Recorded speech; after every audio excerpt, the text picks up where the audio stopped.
So where we left off last time, we had managed to get the text box shifting working. So when the width of the text exceeded the width of the text box, it would shift to the left in a mask to stop, so to allow the user to actually see what they were typing. So that all works now.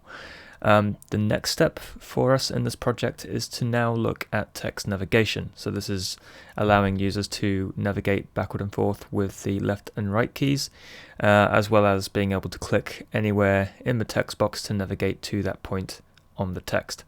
So that is what we're going to have a little look at today. Shouldn't be anything too difficult, I don't think, not at this stage, but we'll see what comes of it. And yeah, let's make a start.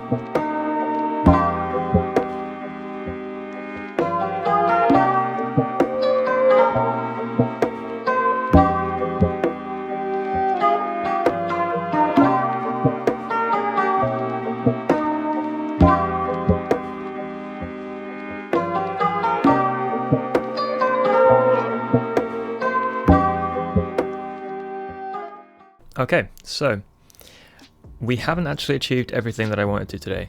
I've encountered a few challenges that I wasn't quite expecting. The navigation of text ended up being a little bit more complicated than I thought.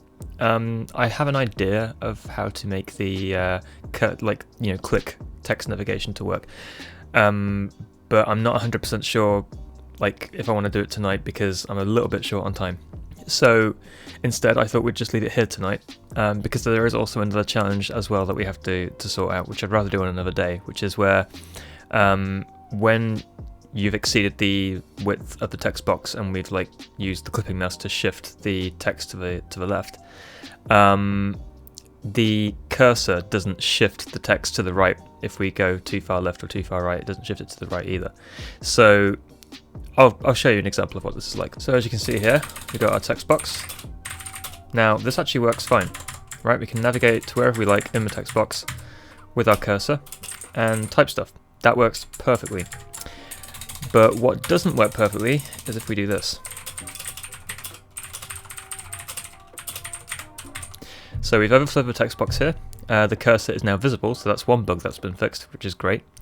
But there is one problem. If we press left, that works fine. What doesn't work fine is when we press left and we, again, go below the width of the text box, the text doesn't shift to the right to make up for that.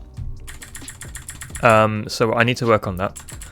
And then obviously after that, we'll be working on making it so that you can click wherever you'd like in the text box to navigate the cursor to there. It shouldn't be too bad. I've got a few ideas in my head of how to approach that problem. But yeah, for now, I'm actually quite happy with how this has ended up, even though I didn't get quite as much as I wanted to get done tonight. And I think we've accomplished some good stuff here.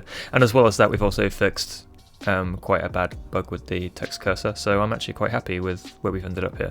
So that's all for today's episode, and then in the next episode we're going to be working on things like text navigation with the mouse, and we're also going to be working on shifting the text box's text label to the left, to the right respectively, depending on which keys you press when you exceed or go under the width of the text box in order to keep the cursor in view. So, see you in the next episode.